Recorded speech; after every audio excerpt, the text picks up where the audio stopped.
모세가 장막 세우기를 끝내고 그것에 기름을 발라 거룩히 구별하고 또 그 모든 기구와 제단과 그 모든 기물에 기름을 발라 거룩히 구별한 날에 이스라엘 지휘관들 곧 그들의 조상의 가문의 우두머리들이요 그 지파의 지휘관으로서 그 계수함을 받은 감독된 자들이 헌물을 드렸으니 그들이 여호와께 드린 헌물은 덮개 있는 수레 6과 소 12마리이니 지휘관 2사람의 수레가 하나씩이요 지휘관 1사람의 소가 1마리씩이라.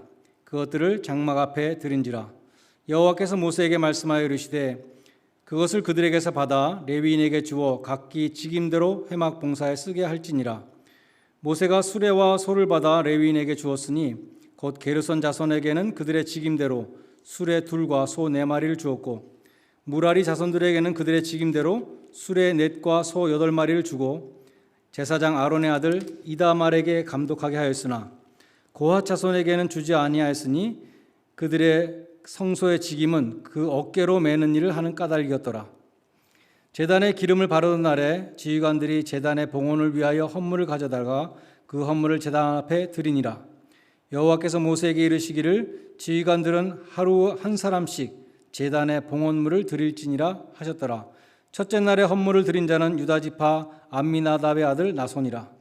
그의 헌물은 성소 세겔 130세겔 무게의 은반 하나와 70세겔 무게의 은발이 하나라. 이 2그릇에는 소재물로 기름 섞은 고운 가루를 채웠고 또 10세겔 무게의 금 그릇 하나라. 그것에는 향을 채웠고 또 번제물로 수송아지 1마리와 수양 1마리와 1년 된 어린 수양 1마리며 속죄 제물로 수염소 1마리며 화목제물로 소 2마리와 수양 5마리와 수염소 5마리와 1년 된 어린 수양 5마리라. 이는 아비나답의 아들 나손의 헌물이었더라. 아멘.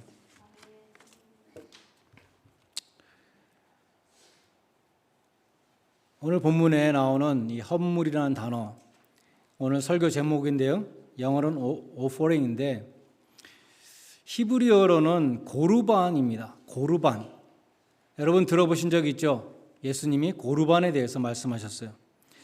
마가복음 7장 11절에서 바리새인들이 이 고르반 제도를 불효에 이용하는 그것을 책망하신 적이 있습니다.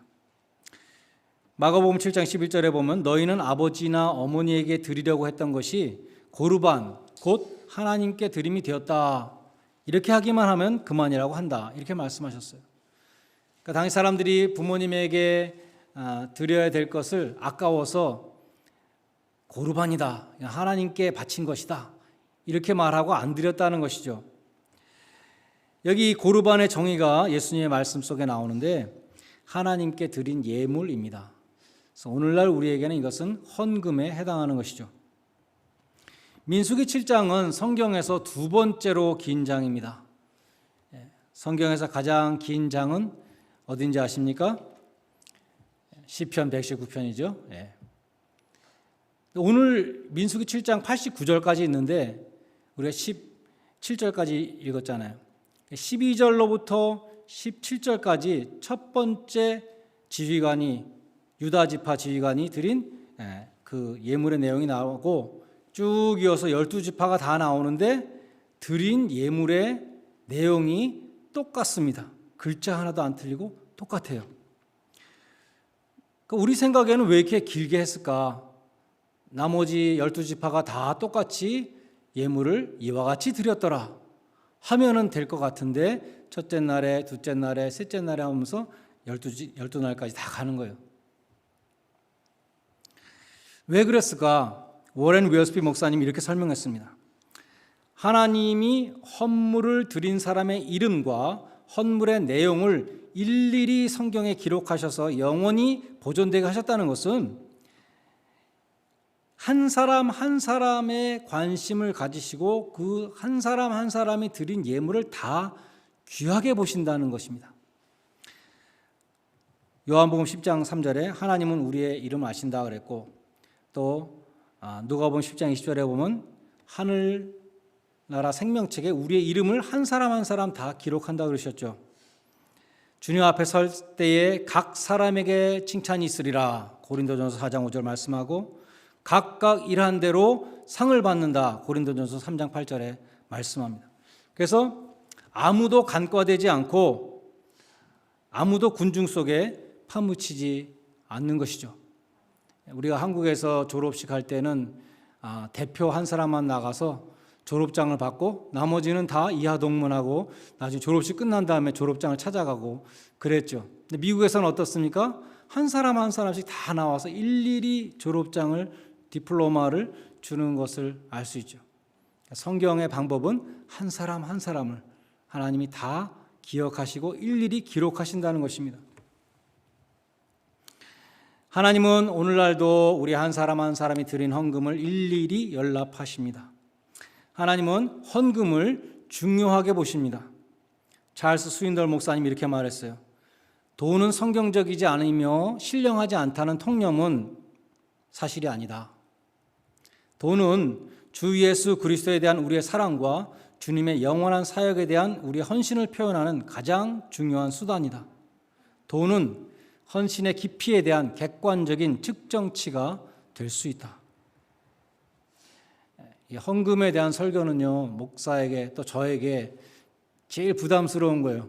그래서 이런 말을 제가 참 하기 힘들어서 유명한 목사님을 인용하는 것입니다. 어떤 주석에 보니까 이 헌물들, 이렇게 오늘 나오는 민수기 7장에 나오는 헌물들을 하우스 워밍 기프트라고 그렇게 표현한 것이 있었어요. 저는 맨 처음에 하우스 워밍 기프트가 뭘까, 집을 따뜻하게 하는 선물이 뭘까 했는데 집들이 선물이에요. 집들이. 지금 하나님의 성전 성막이죠. 이동식 성막을 다 완성하고 기름을 쫙 발라서 하나님 앞에 성별해서 봉헌 드린 그날 집들이 선물로 지휘관들이 각 지파 대표해서 하나님 앞에 이렇게 드렸다는 것입니다.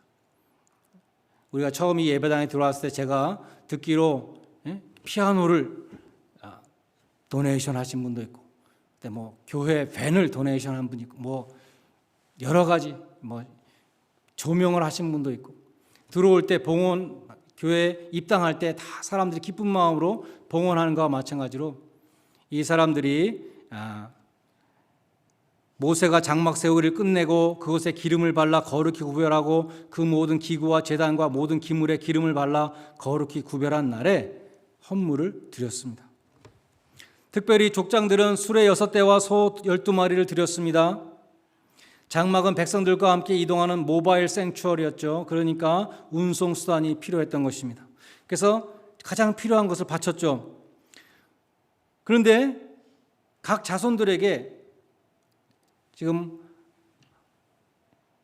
레위 지파에 세 자손이 있잖아요.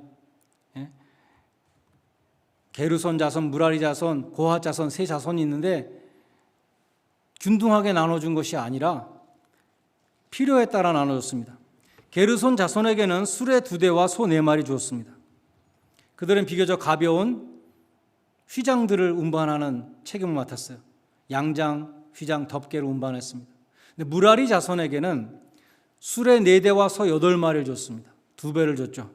그들은 널판과 기둥과 받침 같은 무거운 것들을 운반했기 때문에 더 많이 줬습니다. 그런데 고핫 자손에게는 아무것도 안 줬어요. 왜 그럴까요? 그들은 법궤와 향단과 떡상과 등대 등 지극히 거룩한 성물을 운반하였는데 하나님께서 반드시 니네들이 직접 어깨에 메고 운반해라 라고 명하셨기 때문에 안 줬다는 것입니다. 하나님은 오늘날 우리에게도 마찬가지로 직임을 맡기실 때 필요한 은사와 능력, 또 자원과 도움, 이런 것들을 공급해 주십니다. 바울은 디모데전서 1장 12절에서 이렇게 말씀했습니다. 나를 능하게 하신 그리스도 예수께 내가 감사함은 나를 충성되이 여겨 내게 직분을 맡기셨기 때문이다. 나를 충성되이 여겨 직분을 맡기셨고, 뒤집어서 말하면 나에게 필요한 능력을 주셔서 주님께 감사한다라고 말씀한 것입니다. 바울은 언변도 약했어요. 사람들이 참 말도 못한다고 흉봤습니다. 외모도 빈약했습니다. 고질적인 질병도 있었습니다. 그리고 교회를 핍박했던 그러한 과거도 있었어요. 그럼에도 불구하고 하나님이 너는 참 믿을 만한 사람이다, 충성되이 여겨 직분을 맡겨주셨다는 것이죠. 뿐만 아니라 그 직분을 감당할 수 있는 능력을 주셨다고 감사하고 있습니다. 우리도 마찬가지죠. 능력이 없어서 못한다 핑계하는 것은 하나님을 불신하는 것입니다. 하나님이 믿을 만한 사람이다 라고 나를 믿고 맡겨주셨으면 내가 순종해야 돼요. 순종했을 때 하나님이 다 공급해 주신다는 것입니다. 수레도 주시고 말도 주시고 소도 주시고 필요한 것들을 공급해 주시는 것이죠. 오늘 본문에서 또 한 가지 우리가 주목해야 될 것은 이 7장 내용이 6장 제일 마지막에 나오는 축복문 다음에 나온다는 것입니다. 이 순서가 중요한 것이죠. 우리가 헌금을 해서 축복을 받는 것이 아니라 순서가 축복을 받았기 때문에 헌금하는 것이죠. 그것이 바른 순서입니다. 아브라함도 지극히 높으신 하나님의 제사장 멜기세덱으로부터 축복을 받은 다음에 11조를 바쳤습니다. 요한일서 4장 19절은 말씀하기를 우리가 하나님을 사랑하는 것은 하나님이 먼저 우리를 사랑하셨기 때문이다 라고 말씀하죠. 마찬가지로 우리가 드리는 것은 하나님이 먼저 우리에게 복을 주셨기 때문입니다. 우리가 헌금을 해서 천국행 티켓을 따는 것이 아니라 하나님이 우리를 천국 백성으로 삼아 주셨기 때문에 우리가 그 은혜에 감사함으로 헌금을 드리는 것입니다. 고린도후서 9장 7절에 보면 하나님은 즐겨내는 자를 사랑하시느니라 이렇게 말씀합니다. 즐겨내는 자를 사랑하시느니라. 그러니까 즐겨내는 자 영어로 보면은 cheerful giver, 기쁨으로 드리는 자입니다. 마지못해서 억지로 내는 것 반대말이죠. 출애굽기 25장에 보면 모세가 성막을 지을 재료를 이스라엘 백성들로부터 받았습니다. 하나님이 백성들로부터 받으라 그랬어요. 그러면서 하나님이 뭐라고 말씀하셨냐면 무릇 즐거운 마음으로 내는 자들에게서 네가 받으라.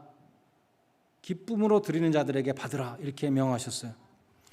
역대상 29장에도 보면 다윗이 성전을 건축할 때 성전을 건축하는 재료를 먼저 모았죠.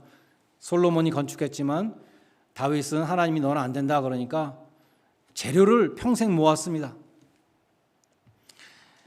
역대상 29장 9절에 보면 백성들이 자기의 즐거이 드림으로 기뻐했다. 그렇게 기록되어 있어요.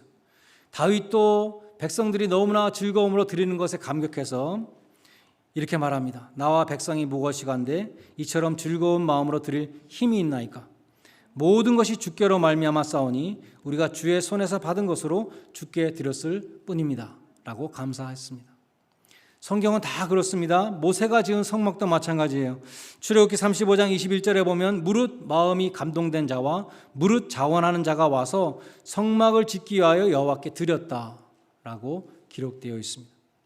그 결과가 어떻게 되었는가? 출애굽기 36장 5절에 보니까 백성들이 너무나 많이 가져와서 즐거운 마음으로 가져온 것들이 차고 넘쳐서 모세가 이제는 그만 가져오라고 말했다는 것입니다. 억지로 드리는 것이 아니고 기쁨으로 드렸는데 차고 넘쳤다는 것이죠. 성령의 역사하심으로 성령 충만하였던 초대교회도 마찬가지였습니다. 사도행전 4장 32절 이하에 보면 교인들이 자기의 소유를 팔아 필요한 자들에게 나누어 주는 일이 일어났고 밭과 집을 팔아서 사도들의 발 앞에 바치는 일들이 일어났습니다. 성령의 충만이 임하시면 자기의 재물이 더 이상 자기 것으로 보이지 아니하고 하나님의 것으로 보입니다. 내가 어떻게 관리할 것인가?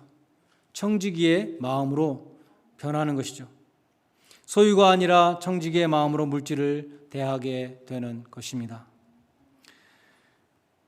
고린도후서 9장 15절에 보면 이런 말씀이 있어요. 고린도후서 8장 9장이 전부 다 헌금에 대한 설교인데 9장 15절에 말할 수 없는 그의 은사를 인하여 하나님께 감사하노라. 고린도후서 9장 15절은 고린도후서 9장의 마지막 절이에요. 8장과 9장에서 계속해서 이 길게 고린도 교회를 향해서 헌금에 대해서 연보에 대해서 사도 바울이 말씀한 다음에 결론이 이것입니다. 말할 수 없는 그의 은사를 인하여 하나님께 감사하노라. 그레이스 기빙이라고 그러죠. 은혜에 감격해서 드려야 된다는 것입니다. 말할 수 없는 하나님의 은혜에 감사하는 사람만이 즐겨내는 자가 될 수 있고 자신을 드릴 수 있습니다. 말할 수 없는 하나님의 선물이다. 그것은 한마디로 십자가의 은혜이죠. 찬송가 가사가 기억이 나는데요. 주 나에게 주시는 은혜가 크도다. 그 대속의 보혈로 정결케 하시니 이 타락한 죄인이 중성케 되었네. 그 넓고도 큰 사랑 나 어찌 말하랴. 그 다음에 말할 수 없는 주의 크신 사랑은 갈보리 십자가. 그렇죠? 놀라운 사랑이 내게 임했네. 말할 수 없는 주의 사랑은 갈보리 십자가. 찰스 스윈덜 목사님은 이렇게 말했습니다. 말로 형용할 수 없는 선물, 이 구절에 대해서 이렇게 설명했어요. 성경을 통틀어서 하나님의 은혜를 가장 완벽하게 보여주는 장면은 험한 십자가에 달리신 예수님의 모습이다. 그러한 사랑과 주심과 자기 희생의 놀라운 장면을 당신은 외면할 수 있는가? 그러한 장면 앞에서 어떻게 변화되지 않을 수 있으며 어찌 헌신을 다짐하지 않을 수 있는가? 그가 자신을 주심같이 우리도 형제들에게 주지 않을 수 있는가? 말할 수 없는 하나님의 은혜는 바로 십자가의 은혜다라고 말씀합니다. 스펄전 목사님이 이 고린도후서 9장 15절에서 이 말할 수 없는 하나님의 은혜라는 제목으로 설교하면서 어떤 여자 교인의 예를 들어요. 이 여자 교인이 교회 멤버가 되기 위해서 이제 문답을 하게 되었습니다. 옛날에는 그랬나 봐요. 영국에서는 우리가 세례 문답하는 것처럼 교회 멤버가 되기 위해서도 와서 아마 뭐 목사님과 장로님들 앞에서 자기의 신앙을 고백하는 일이 있었던 것 같습니다. 근데 이 여자가 자기의 신앙 고백을 잘 못했다는 것이죠. 신앙 고백이 참 빈약했어요. 그래서 사람들이 안 되겠습니다. 자매님, 신앙 고백이 너무 약해서 다음에 다시 해야겠습니다. 그렇게 말했다는 것이죠. 그러자 그녀는 참았던 서름을 토하듯이 이렇게 외쳤다고 합니다. 저는 말을 잘 못해서 예수님에 대해서 잘 말은 못하겠지만 저는 예수님을 위해서 죽을 수 있습니다 라고 말했다는 거예요. 스펄전 목사님은 이렇게 설교합니다. 만일 우리가 말로 표현할 수 없다면 행동으로 하도록 하십시다. 그리고 여러분이 가장 먼저 해야 할 일은 여러분 자신을 하나님께 바치는 것입니다. 사랑하는 여러분, 하나님께서 여러분에게 예수 그리스도를 주셨다면 그분께 여러분 자신을 바치십시오. 여러분은 여러분 자신의 것이 아니요 값으로 산 바가 된 사람들입니다. 그러므로 여러분의 몸을 산 제물로 드리십시오. 말만 하지 말고 실제로 그렇게 하십시오. 여러분을 위하여 죽으신 그분을 위해 사십시오. 그리고 이미 여러분 자신을 하나님께 바쳤다면 여러분의 물질도 하나님께 바치십시오. 아낌없이 바치십시오. 눈먼 것, 저는 것 이런 걸 바치는 것이 아니라 소떼나 양떼들 중에서 가장 좋은 곳을 찾아서 바치십시오. 그렇게 하는 것이 여러분에게 큰 기쁨이 되게 하십시오. 세금을 내듯이 하지 말고 기쁨으로 사랑의 예물을 바치십시오. 하나님께 즐거이 내십시오. 하나님은 즐겨내는 자를 사랑하십니다.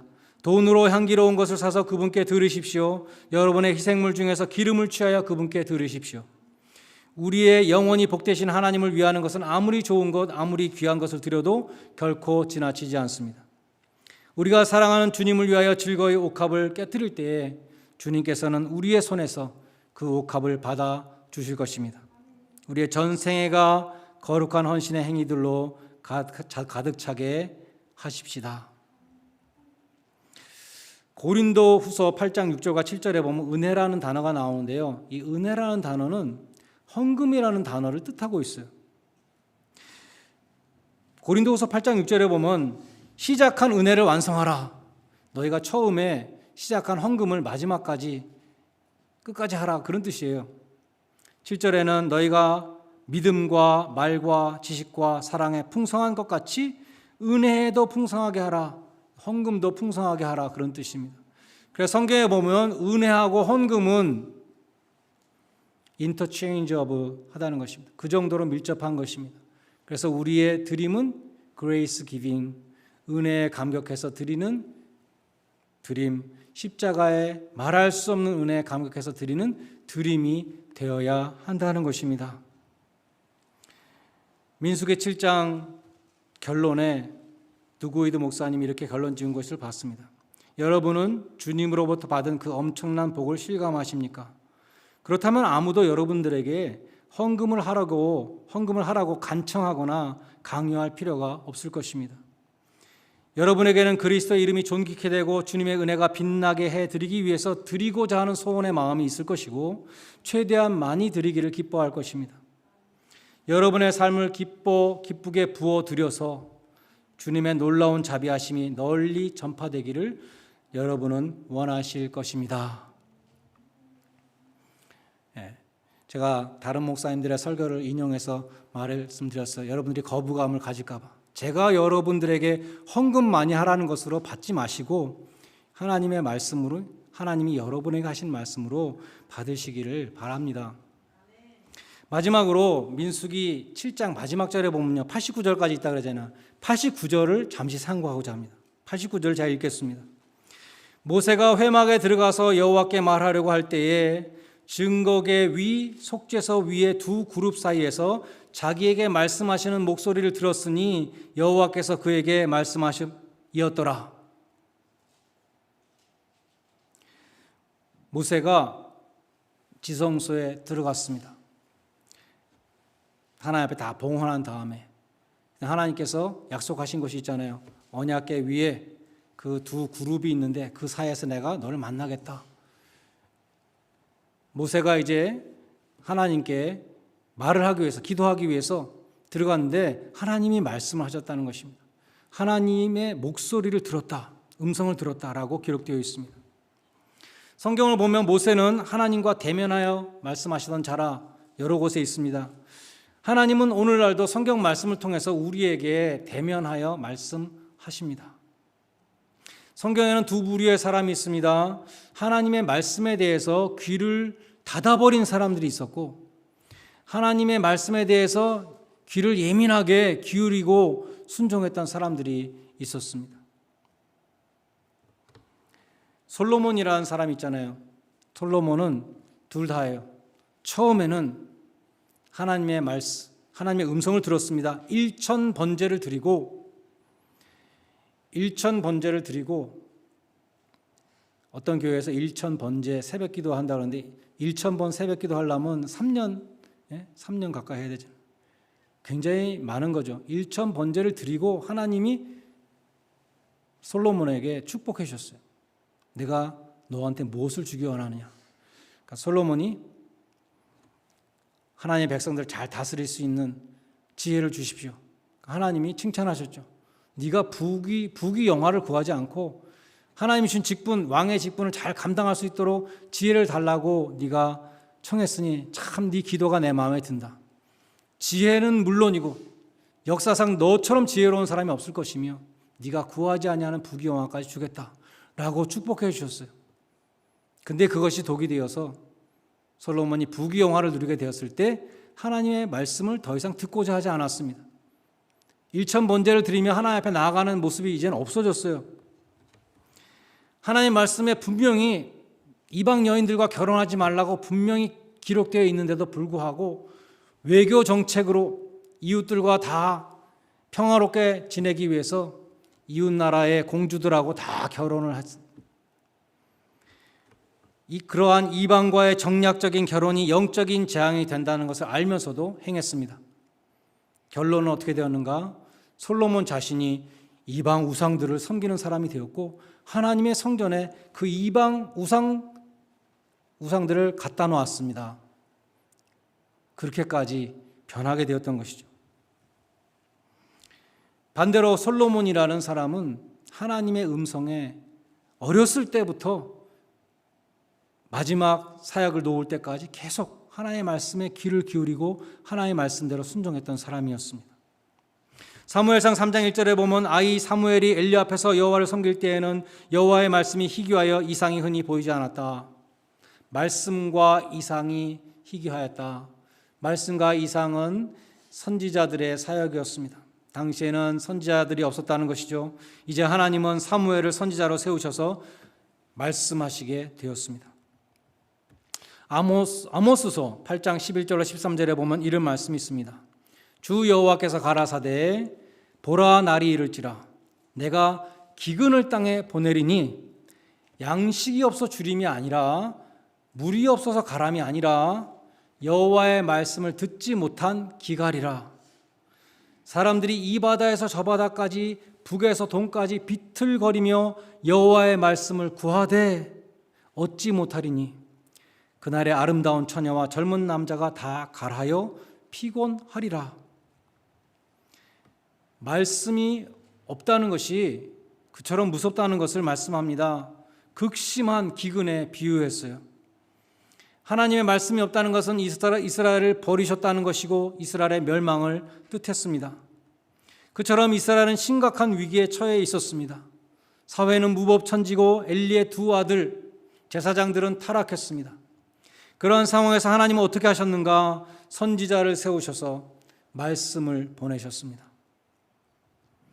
태초에 하나님은 말씀으로 우주를 창조하셨습니다. 하나님은 인간도 말씀으로 창조하셨고 그 백성을 말씀으로 다스리십니다. 어둠으로부터 빛이 있으라고 말씀하셨던 하나님은 말씀으로 우리를 재창조하십니다. 새 사람으로 재창조하십니다.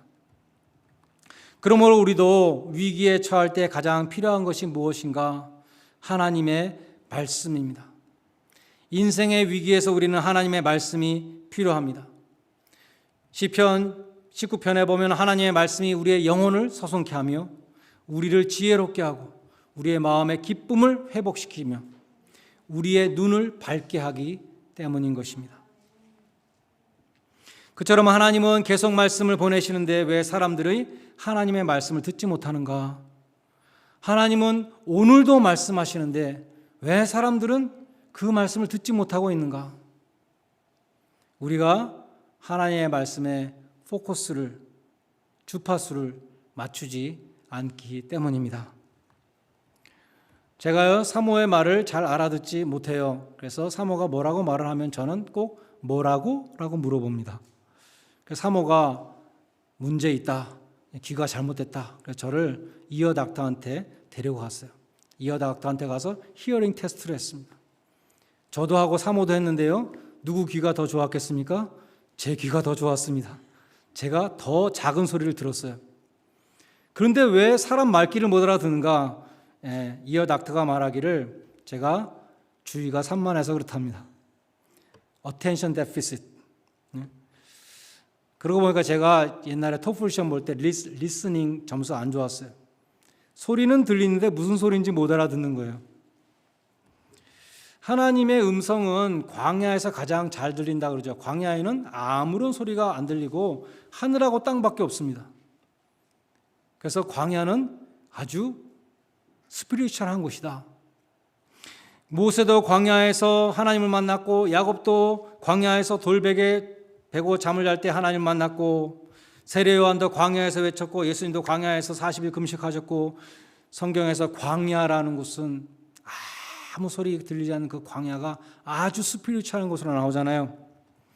그와 반대로 오늘날 우리가 사는 세상은 너무나 잡음이 많습니다. 저는 젊은 사람들이 트위터, 페이스북, 인스타그램 등등 그 많은 것들을 어떻게 다 따라갈까 참 궁금해요. 홍수죠, 홍수. 텔레비전, 컴퓨터, 라디오, 스마트폰 이 모든 잡음 속에 하나님의 음성은 지금도 하나님은 말씀하고 계시나 우리는 그 하나님의 말씀에 주파수를 잡지 못하고 있습니다.